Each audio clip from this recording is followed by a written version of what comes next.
If you've watched Spider-Man, you've heard the saying, with great power comes great responsibility. And I think with great influence also comes with great responsibility.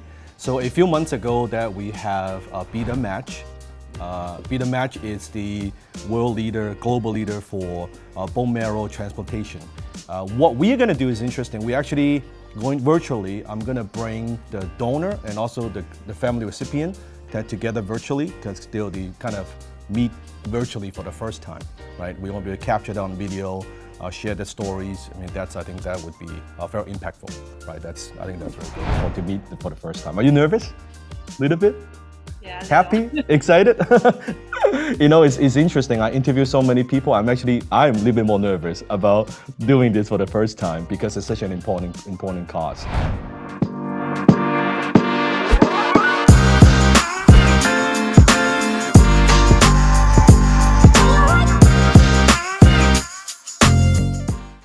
As a mom, of course, it is extremely difficult. What was going through your mind back then?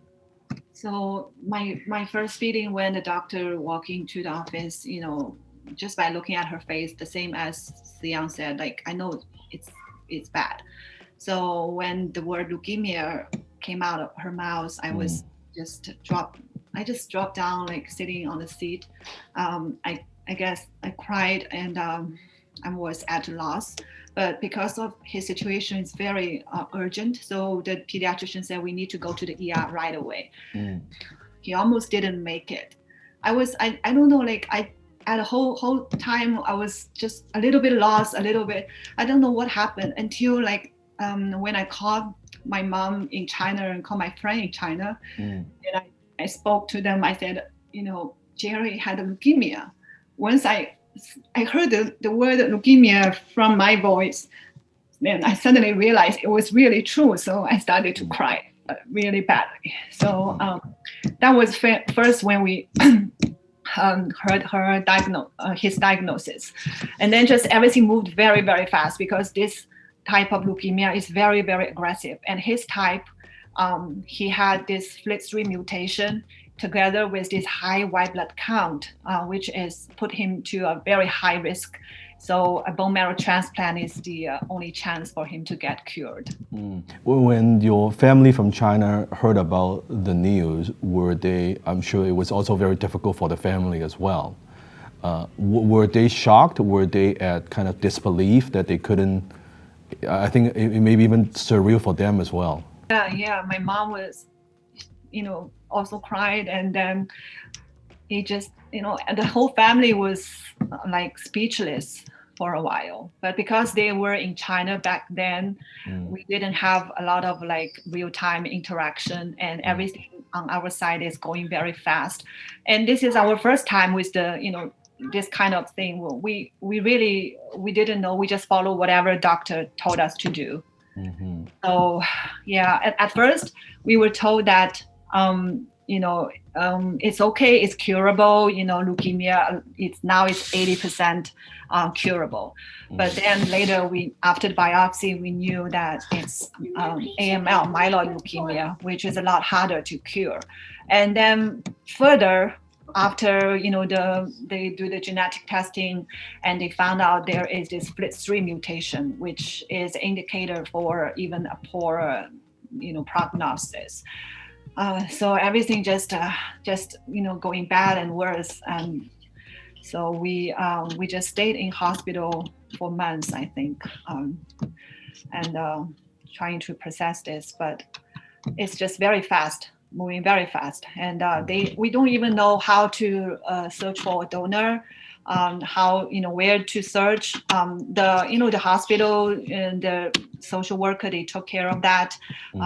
But we were really relieved that they found a 10-10 match, which is a perfect match. And the donor, we heard the donor was willing to go further. So. When you first heard about the news of there may be a potential donor that's a perfect match, what was going through your mind then? Do you see now finally maybe a glimpse of hope? But also maybe uncertainty. We don't know. There's a perfect match, but how does a donor feel about it? Would they be donating? Like as a parent, again, how did you feel back then? So it's like wondering the value of death for like few weeks, few months, for the first time, you saw a shine of a ray, like a hope, like finally something is getting right finally. So that's really like the only hope out of like 100 days of desperation. So yeah, we cannot describe how precious it was to us in the time of no hope at all. And this is the first time you are virtually meeting the donor, right? How do you feel about meeting her for the first time, the kind of the person who well, not only changes Jerry's life, but really saves his life? Like, how do you feel about meeting her for the first time? I'm excited for sure. Also a little nervous. I want to say thank you to her, but I just feel no words can express my gratitude enough. Because she is the person who gave Jerry a second chance to live, and she is the reason why Jerry is still here today. So I don't know what. Other than thank you, I don't know what to say to show my gratitude. But I really admire her generosity. I think she must be a very loving woman. She is. So, are you ready to meet her? Yeah. Okay, so I'll jump in the room and then I'll bring you guys together in just like less than 10 seconds. Hi, Hi, Rugo. Jerry, say hi. Hi. Hi. Oh, it's so nice to see you. Yeah. Too. You look so beautiful. As beautiful as the picture I saw years ago. Oh, thank you. So do you. Oh, you guys look the same from the photos. Thank you. I'm really excited. We are very, very excited to finally see you and talk to you in person. Thank you. Me too. Oh, it's so good to see you. And Jerry, you're how old now? Are you 11? 12. 12. Oh, okay. How are you guys feeling now? It's like seeing family.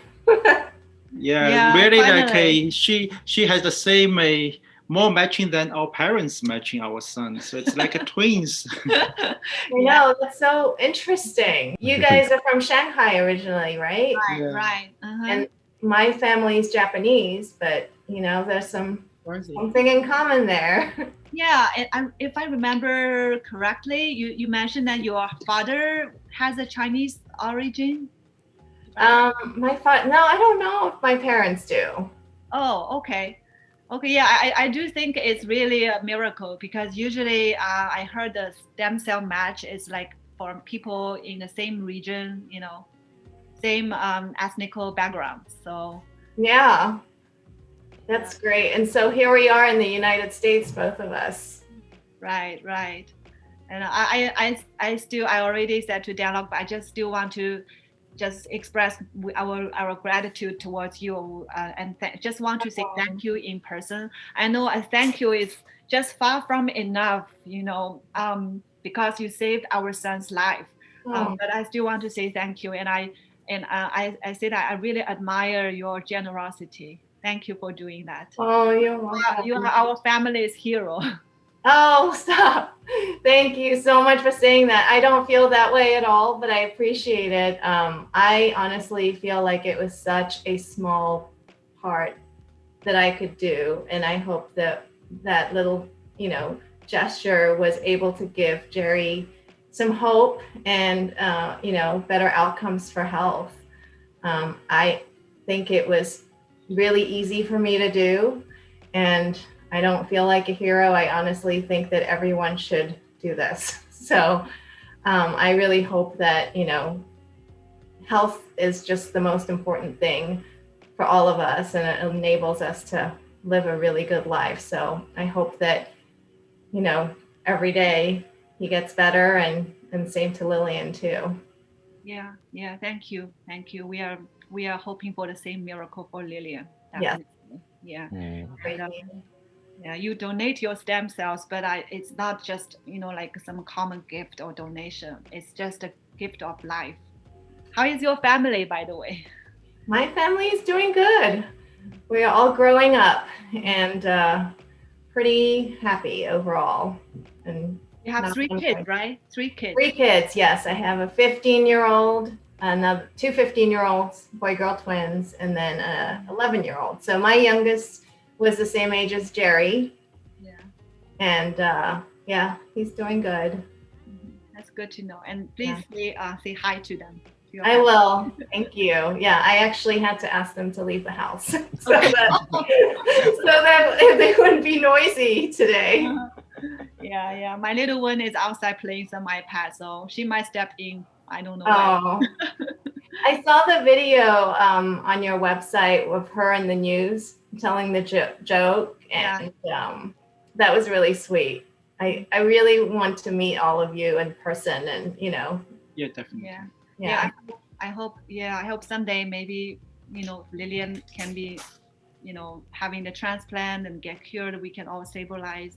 Yeah, we can definitely arrange for meeting. You live in Missouri? Is it Missouri? I live in Missouri. Yeah, and so we can take a road trip. Restaurants here. Hey, you're in Houston, right? Yeah, we live in Houston. Houston. Yeah, we can take a road trip down there.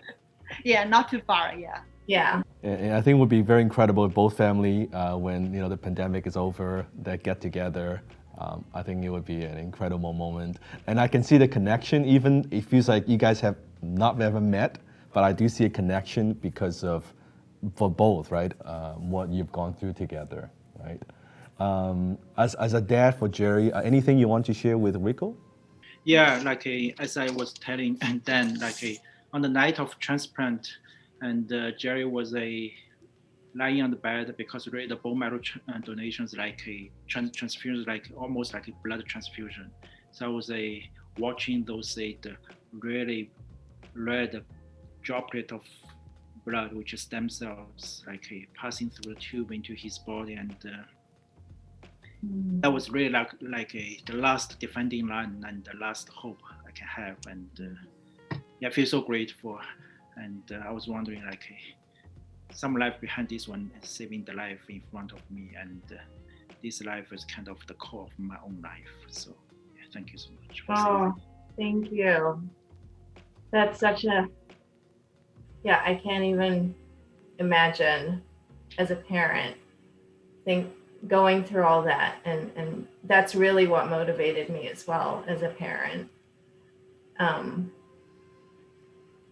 to be able to help in that way. I felt a lot of responsibility once I found out that I was a match. I wanted to make sure that I was healthy, I didn't get sick, I didn't get in a car accident all the way to the surgery date, because I was like, I have to do this. I knew that Jerry was going through a lot of chemo and preparing his body.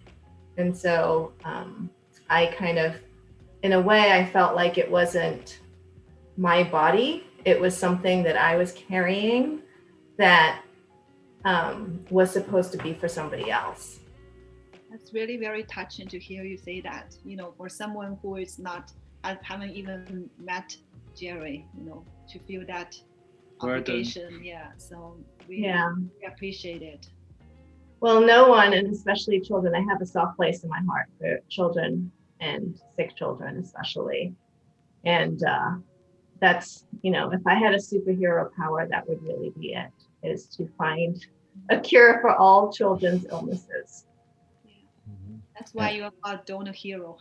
Donor hero. You are, Rico. You are. For anyone who's watching this from Jerry's family, Rico, from you, what would you say to others who are maybe on the fence, they're thinking about joining the registry? What would you say to them? I would ask everyone who is eligible over the age of 18 to really consider joining the registry. To me, it feels like a rite of passage. Sort of like you turn 18, you're ready to vote. There are certain things that you can do. When you get your driver's license, some people choose to check that box that says, I donate my organs. It should be something that is part of our everyday language.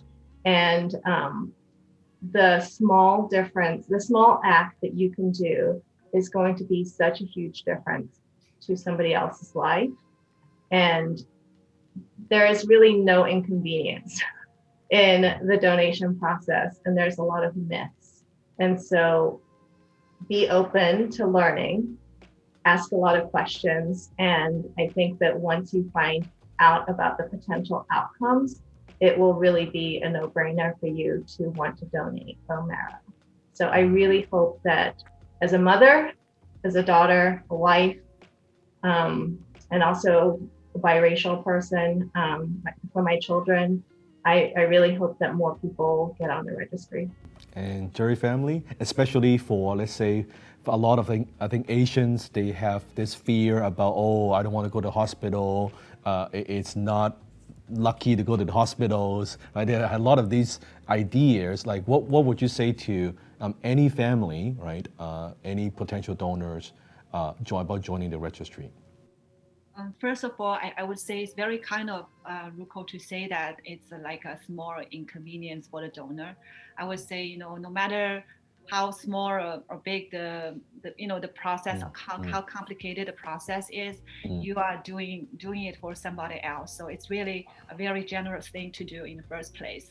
And then on the other side, when you are giving your stem cells, you are not just giving like a donation or a gift. It's just a gift of life. You're giving a person a second chance to live, to survive. And by doing that, you are also giving hope to an entire family, to parents, to daughters, children, spouse.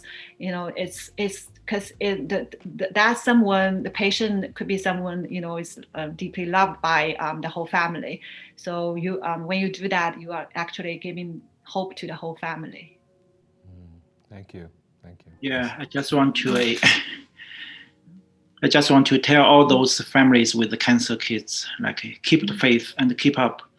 And no hope is too difficult to hold, because you never know when the miracle will happen. So you got to keep up. So in this case, we never know, like, we would find a donor from unrelated perspective. Like, we thought we can find one from our relatives, from ourselves. So really, keep up, and there will be some miracle and some hero to save you. So yeah, the superhero can be true. Keep up. Yeah, I also just want to add that, because you mentioned the Asian community maybe more fear about hospital. So I think like Ruko said, the way to get rid of the fear, or is to learn more. You can ask more questions. Go on to beatmatch.org's website to find out what the donation process is, what the risks are. When you learn all those knowledge, hopefully you can make a more informed decision. And then your fear would not be that great. Yes. You just want to spend 1 minute. So on donorforlillian.com, our website, we had this survey, about 1,000 people, he took a survey, and the average score is 4.7 out of 10. So for example, there's one question, do you think the bone marrow donation is a surgery? Most people thought it is, but actually 80% is something like a stem cell blood transfusion. Dialysis. Yeah. So, but still 20% you need to draw from the hip bone. So I don't know how Ruko did it, but we appreciate it so much. But really, some life is waiting for your generosity and your bravery. And thank you so much, and thank you, Ruko, so much. Yeah, you're welcome. Thank you. And some love for Be The Match. Some love Be The Match. Some love for Jared as well. Be The Match. Be The Match. Thank you for being here. Thank you. Love you guys. Thank you. Thanks so much, Dan. Thank you. Just soon. Yeah. Thank you. Bye.